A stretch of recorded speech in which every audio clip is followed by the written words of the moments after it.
Hallelujah, hallelujah.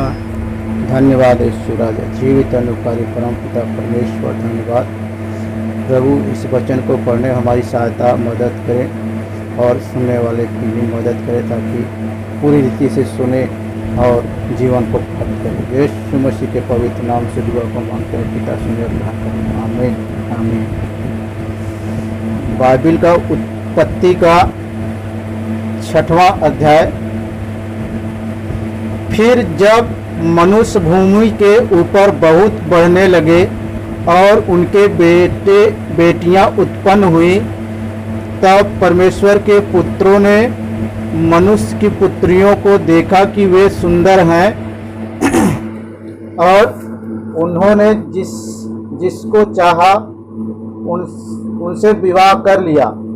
तब यहोवा ने कहा, मेरा आत्मा मनुष्य से सदा विवाद करता न रहेगा, क्योंकि मनुष्य भी शरीर ही है। उसकी आयु 120 वर्ष की होगी। उन दिनों में पृथ्वी पर दानव रहते थे, और उनके पश्चात जब परमेश्वर के पुत्र मनुष्य की पुत्रियों के पास गए, तब उनके द्वारा जो पुत्र उत्पन्न हुए वे शूरवीर होते थे, जिनकी कीर्ति प्राचीन काल से प्रचलित है। यहोवा ने देखा कि मनुष्यों की बुराई पृथ्वी पर बढ़ गई है, और उनके मन के विचार में जो कुछ उत्पन्न होता है वह निरंतर बुरा ही होता है। और यहोवा पृथ्वी पर मनुष्य को बनाने से पछताया, और वह मन में अति खेदित हुआ। तब यहोवा ने कहा, मैं मनुष्य को जिसकी मैंने सृष्टि की है पृथ्वी के ऊपर से मिटा दूंगा। क्या मनुष्य, क्या पशु, क्या रेंगने वाले जंतु, क्या आकाश के एक पक्षी, सब को मिटा दूंगा, क्योंकि मैं उनके बनाने से पछताता हूँ। परंतु यहोवा के अनुग्रह की दृष्टि नूह पर बनी रही। Hallelujah, hallelujah.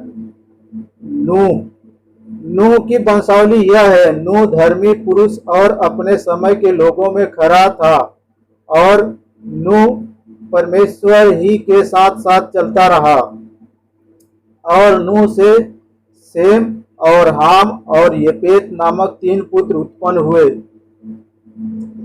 उस समय पृथ्वी परमेश्वर की दृष्टि में बिगड़ गई थी और उपद्रव से भर गई थी। और परमेश्वर ने पृथ्वी पर जो दृष्टि की, तो क्या देखा कि वह बिगड़ी हुई है, क्योंकि सब प्राणियों ने पृथ्वी पर अपना अपना चाल चलन बिगाड़ लिया था। तब परमेश्वर ने नूह से कहा, सब प्राणियों के अंत करने का प्रश्न मेरे सामने आ गया है, क्योंकि उनके कारण पृथ्वी उपद्रव से भर गई है। इसलिए मैं उनको पृथ्वी समेत नष्ट कर डालूंगा। इसलिए तू गोपेर वृक्ष की लकड़ी का एक जहाज बना ले, उसमें कोठरियां बनाना और भीतर बाहर उस पर राल लगाना। इस ढंग से तू उसको बनाना।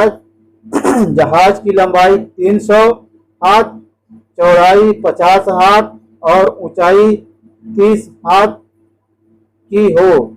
जहाज में एक खिड़की बनाना, और उसके एक हाथ ऊपर से इसकी छत बनाना, और जहाज की एक ओर एक द्वार रखना, और जहाज में पहला, दूसरा, तीसरा खंड बनाना।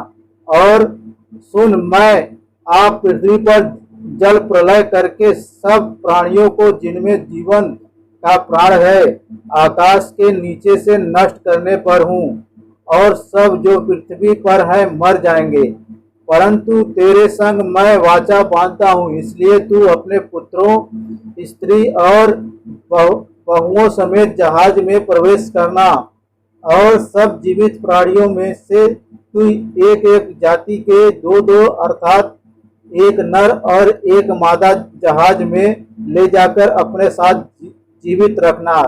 एक एक जाति के पक्षी और एक एक जाति के पशु और एक एक जाति के भूमि पर रेंगने वाले सब में से 2-2 तेरे पास आएंगे, कि तू उनको जीवित रखे।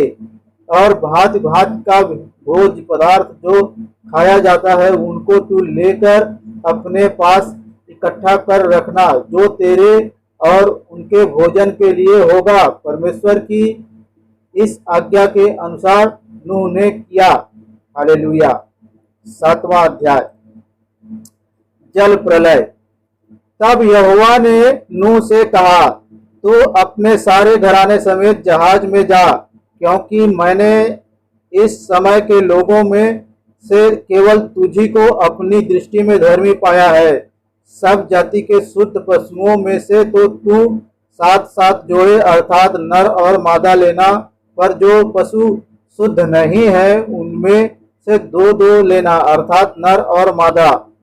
और आकाश के पक्षियों में से भी 7-7 जोड़े अर्थात नर और मादा लेना, कि उनका वंश बचकर सारी पृथ्वी के ऊपर बना रहे, क्योंकि अब 7 दिन और बीतने पर है।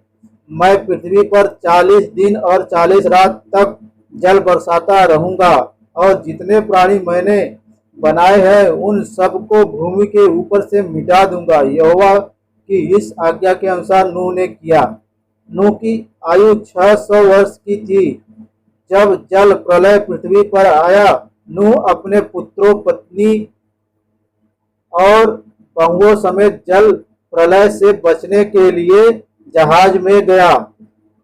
शुद्ध और अशुद्ध दोनों प्रकार के पशुओं में से, पक्षियों और भूमि पर रेंगने वाले जंतुओं में से भी 2-2 अर्थात नर और मादा जहाज में नूह के पास गए, जिस प्रकार परमेश्वर ने नूह को आज्ञा दी थी। 7 दिन के उपरांत प्रलय का जल पृथ्वी पर आने लगा। जब नूह की आयु 600वें वर्ष के दूसरे महीने का 17वां दिन आया, उसी दिन बड़े गहरे समुद्र के सब सोते फूट निकले और आकाश के झरोखे खुल गए, और वर्षा 40 दिन और 40 रात निरंतर पृथ्वी पर होती रही। ठीक उसी दिन नूह अपने पुत्र सेम, हाम और यपेत और अपनी पत्नी और तीनों बहुओं समेत और उनके संग एक एक जाति के सब बनेले पशु और एक एक जाति के सब घरेलू पशु और एक एक जाति के सब पृथ्वी पर रेंगने वाले जंतु और एक एक जाति के सब उड़ने वाले पक्षी जहाज में गए। जितने प्राणियों में जीवन का प्राण था उनकी सब जातियों में से 2-2 नूह के पास जहाज में गए, और जो गए वे परमेश्वर की आज्ञा के अनुसार सब जाति के प्राणियों में से नर और मादा गए। तब यहोवा ने जहाज का द्वार बंद कर दिया। पृथ्वी पर 40 दिन तक जल प्रलय होता रहा और पानी बहुत बढ़ता ही गया, जिससे जहाज ऊपर को उठने लगा और वह पृथ्वी पर से ऊंचा उठ गया। जल बढ़ते बढ़ते पृथ्वी पर बहुत ही बढ़ गया और जहाज जल के ऊपर ऊपर तैरता रहा। जल पृथ्वी पर अत्यंत बढ़ गया, यहाँ तक कि सारी धरती पर जितने बड़े बड़े पहाड़ थे सब डूब गए। जल 15 हाथ और ऊपर बढ़ गया और पहाड़ भी डूब गए, और क्या पक्षी, क्या घरेलू पशु, क्या बनेले पशु और पृथ्वी पर सब चलने वाले प्राणी और जितने जंतु पृथ्वी में बहुतायत से भर गए थे, वे सब और सब मनुष्य मर गए। जो जो स्थल पर थे उनमें से जितनों के नथनों में जीवन का श्वास था सब मर मिटे। और क्या मनुष्य, क्या पशु, क्या रेंगने वाले जंतु, क्या आकाश के पक्षी, जो भूमि पर थे सब पृथ्वी पर से मिट गए। केवल नूह और जितने उसके संग जहाज में थे वे ही बच गए, और जल पृथ्वी पर 150 दिन तक प्रबल रहा। 8वां अध्याय, जल प्रलय का अंत। परंतु परमेश्वर ने नूह और जितने बनेले पशु और घरेलू पशु उसके संग जहाज में थे उन सबों की सुधि ली, और परमेश्वर ने पृथ्वी पर पवन बहाई और जल घटने लगा, और गहरे समुद्र के सोते और आकाश के झरोखे बंद हो गए, और उससे जो वर्षा होती थी वह भी रुक गई और 150 दिन के पश्चात जल पृथ्वी पर से लगातार घटने लगा। 7वें महीने के 17वें दिन को जहाज अरारात नामक पहाड़ पर टिक गया और जल 10वें महीने तक घटता चला गया और 10वें महीने के पहले दिन को पहाड़ों की चोटियां दिखाई दी। फिर ऐसा हुआ कि 40 दिन के पश्चात नूह ने अपने बनाए हुए जहाज की खिड़की को खोलकर एक कौवा उड़ा दिया।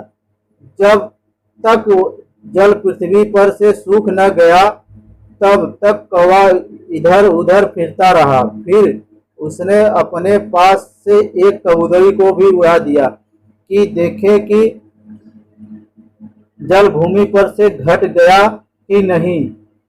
उस कबूतरी को अपने पैर टेकने के लिए कोई आधार न मिला तो वह उसके पास जहाज में लौट आई, क्योंकि सारी पृथ्वी के ऊपर जल ही जल छाया था। तब उसने हाथ बढ़ाकर उसे अपने पास जहाज में ले लिया। तब और 7 दिन तक ठहर कर उसने उसी कबूतरी को जहाज में से फिर उड़ा दिया और कबूतरी साँझ के समय उसके पास आ गई तो क्या देखा कि उसकी चोंच में जैतून का एक नया पत्ता है।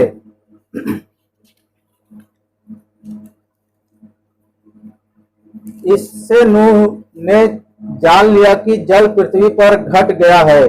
फिर उसने 7 दिन और ठहर कर उसी कबूतरी को उड़ा दिया और वह उसके पास फिर कभी लौटकर नहीं आई।